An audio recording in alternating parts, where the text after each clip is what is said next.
2,437 Instagram followers, 3,000 X followers, 500 LinkedIn connections, and completely, utterly alone. These numbers used to define my worth. They still try to sometimes. But let me tell you how they almost cost me everything that mattered. I remember the exact moment I realized I had a problem. It wasn't when my sister muted me on Instagram for posting too much. It wasn't when my mom stopped calling because I'd only half listened while scrolling. It wasn't even when I started dreaming in hashtags. It was 6:47 p.m. on a Wednesday, and I was doing what I always did, crafting the perfect tweet for Tesla's latest announcement. 50,000 likes in 3 minutes. My hands were shaking from my 6th espresso, but my metrics were soaring. Each notification was a tiny hit of dopamine, a small reminder that I mattered in the digital sphere. I was so good at my job that Elon himself had retweeted me twice that month. I was living the dream. At least that's what my LinkedIn profile said. My Hell's Kitchen apartment was a testament to my digital devotion. Smart lights that knew my moods, smart fridge that tracked my diet, smart TV that predicted my desires. Everything was connected, synchronized, optimized. I couldn't remember the last time I'd turned a light switch manually or opened the fridge without checking its app first. My world was perfectly curated, filtered, and posted. And I was suffocating without even knowing it. That Wednesday evening, as I sat by the window of Starbucks on 23rd and 6th composing what would hopefully be my 3rd viral tweet of the day, something caught my eye. Or rather, someone. In a sea of people taking photos of their lattes, one person wasn't. She was reading an actual book. Her name was Sarah Chen, and she was doing something radical in 2024, existing without performing her existence for others. No phone in sight, no laptop. Just her, Murakami's Norwegian wood, and a cooling chai latte. She wasn't worried about the perfect angle, the right filter, or crafting a clever caption. She was just being. Want to talk about it? She asked when I commented on her book. Not, want to follow each other? Not, what's your Instagram? Just an invitation to have a real conversation. I almost didn't know how. Our first date broke every rule in my social media manager's handbook. We got lost in Strand Bookstore at midnight, where stories lived on pages instead of screens. She took me to underground jazz clubs where phones weren't allowed, places like Smalls on West 10th Street. For the first time in years, I experienced moments without documenting them. But old habits die hard. Even as we walked through Washington Square Park on our 3rd date, I was composing the perfect tweet in my head. Finding love in a digital age #NYC dating #modern romance. Sarah noticed. She always noticed.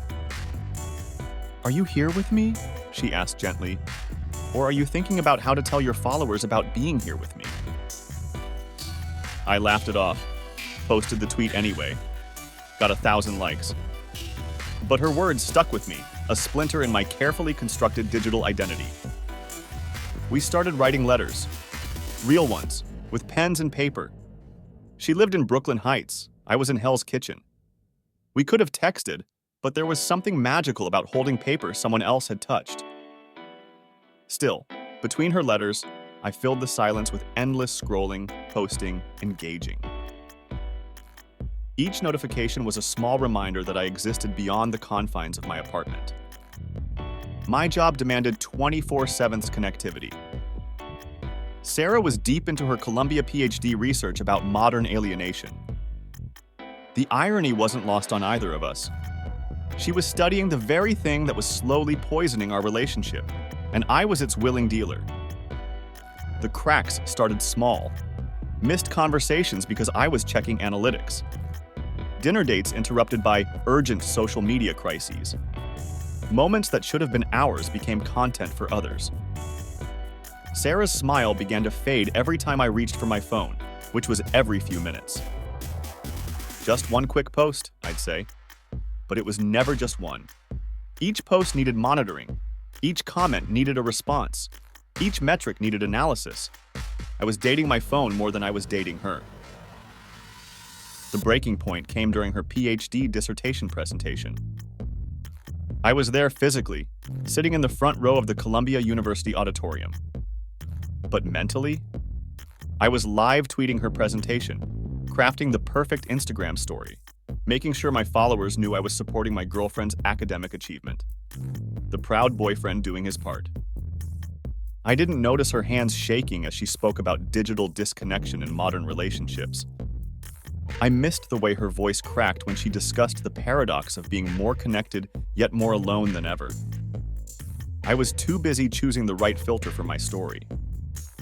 After the presentation, during what should have been her moment of triumph, she found me in the hallway, hunched over my phone, responding to comments about her talk rather than talking to her about it. "Did you even hear what I said in there?" she asked, her voice barely a whisper. "Did you hear the part about how social media is replacing genuine human connection? Or were you too busy proving my point?" I looked up, saw her eyes brimming with tears, and still, my first instinct was to think about how this moment would translate to social media. Should I post about our fight? About making up? About relationship struggles in a digital age? That night, she didn't come home with me. Instead, she left a handwritten note in my jacket pocket. "I'm not competing with your followers anymore. When you're ready to be present, you know where to find me." I read the note 17 times, took a picture of it, almost posted it with some profound caption about love and loss in the digital age. Almost. For once, I stopped myself, but I still couldn't put down my phone. Instead, I spent the night scrolling through our digital history, every tagged photo, every shared location, every tweet about our relationship. Looking at our life through the lens of social media, I realized something terrifying. I had more posts about our relationship than actual memories of it. October 15th, 2024. The day everything changed. My Instagram account hit 100K followers the same morning Sarah stopped following me. The notification practically glowed on my screen. "Sarah Chen has unfollowed you." Not blocked. Just unfollowed. Somehow, that was worse. I spent the day in a fog, mechanically crafting and scheduling posts, responding to comments, riding the wave of congratulations for hitting 100K. Each notification felt hollow. Each like was a reminder of what I was losing. That evening, I found myself under Washington Square Arch, the same spot where I'd once interrupted our first kiss to get a better angle for Instagram. My phone buzzed continuously, comments, likes, DMs, all celebrating my social media milestone. But for the first time, the dopamine wasn't hitting right. I opened our chat history, scrolled back to the beginning, saw the gradual transformation from lengthy emotional messages to quick practical exchanges, from heart emojis to simple OKs, from connection to transaction.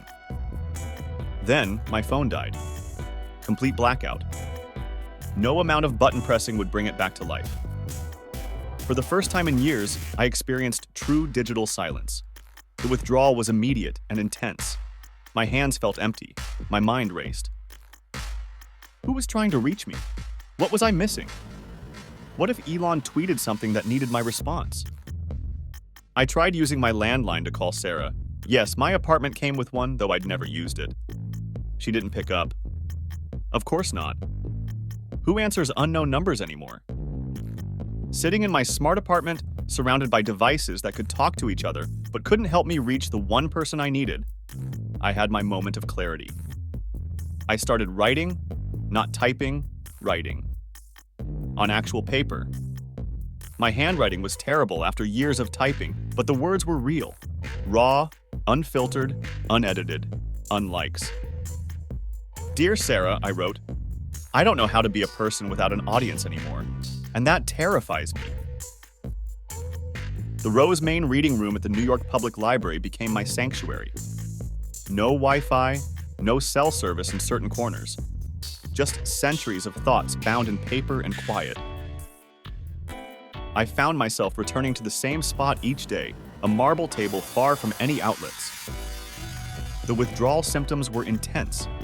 My fingers would twitch for my phone. Every passing moment felt like a missed opportunity to post, to engage, to exist online. The world kept spinning without my comments, without my likes, without my carefully crafted tweets. That was the hardest part, realizing how much of my self-worth was tied to metrics that disappeared the moment I looked away from the screen. I didn't quit my job. Rent in New York is unforgiving.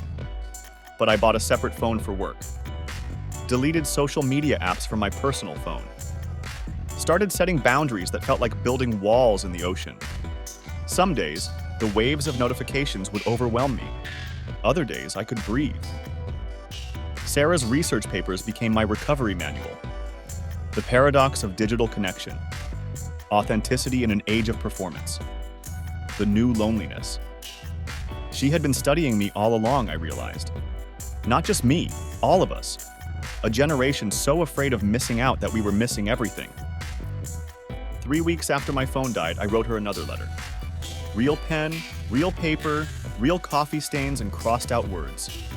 No drafts folder, no delete button. Just honest words. I'm learning to be present. It's terrifying. It's beautiful. I miss you. The real you, not your digital footprint. She agreed to meet me at our Starbucks. I arrived early, sat at a table, and realized I didn't know what to do with my hands without a phone in them. They felt naked, useless. Then Sarah walked in. She looked exactly the same, but I saw her differently. Without the compulsion to document the moment, I noticed things I'd missed before. The way she tucked her hair behind her ear. The slight asymmetry of her smile. The gentle way she placed her book on the table, still reading Murakami, but a different novel. You look, she paused, studying my face, present. I was. For the first time in years, I was fully there. No part of my mind was composing captions or checking metrics or thinking about angles. I was just a guy in a coffee shop, trying to reconnect with the woman he loved. Recovery isn't linear. There are days when I still reach for my phone too often. Days when I catch myself thinking in hashtags. Days when the siren song of notification dopamine feels overwhelming. But there are also new kinds of days. Days like our Sunday walks on the High Line, where my phone stays in my pocket and my eyes stay on the sunset. Or quiet evenings in Brooklyn Heights, where Sarah reads aloud from her favorite books, and I just listen. Really listen. My follower count has dropped. My engagement metrics have dipped. But I've gained something more valuable: the ability to engage with life unmediated by screens. To experience moments without the compulsion to share them. To love without an audience. The day I decided to propose, I bought a disposable camera. Just one. 24 chances to capture moments, but no ability to delete, filter, or perfect them.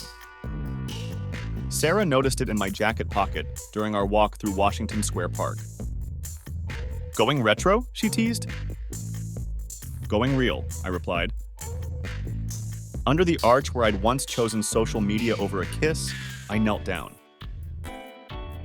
A street musician was playing The Sound of Silence. You can't script moments like these. Someone nearby actually shouted, "Wait, let me film this!" But Sarah and I just smiled. The moment was ours.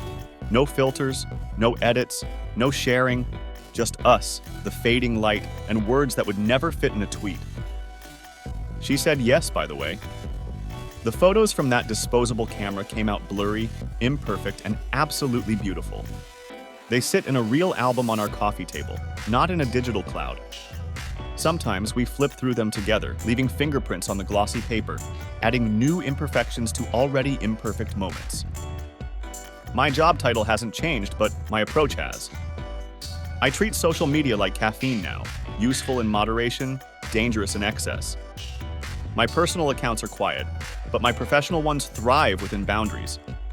I've become known for promoting conscious connectivity, helping brands understand that sometimes the best engagement happens offline.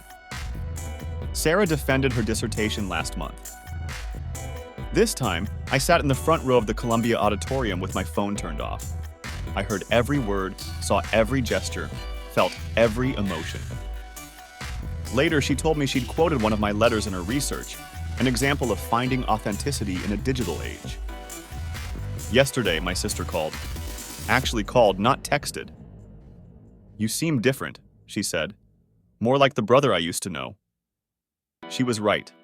I am different. Less curated, more authentic. Less connected, more present. They say New York is the city that never sleeps.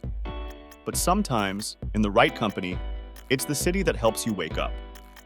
And perhaps that's the greatest irony of our digital age, that in trying to connect with everyone, we risk connecting with no one.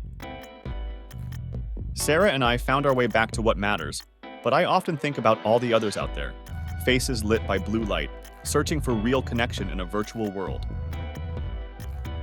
As this story of love and digital detox comes to a close, we're left wondering, in a world where every moment can be shared, filtered, and liked, how many genuine connections are we missing? How many real smiles are we trading for emoji reactions? Share your stories of choosing real connection over digital validation in the comments below. This is Heartstrings, where every story touches a chord in our hearts. Don't forget to like and subscribe for more tales of love in all its forms. Until next time, remember, sometimes the greatest love story isn't about the number of likes you get, but the moments you choose not to share at all.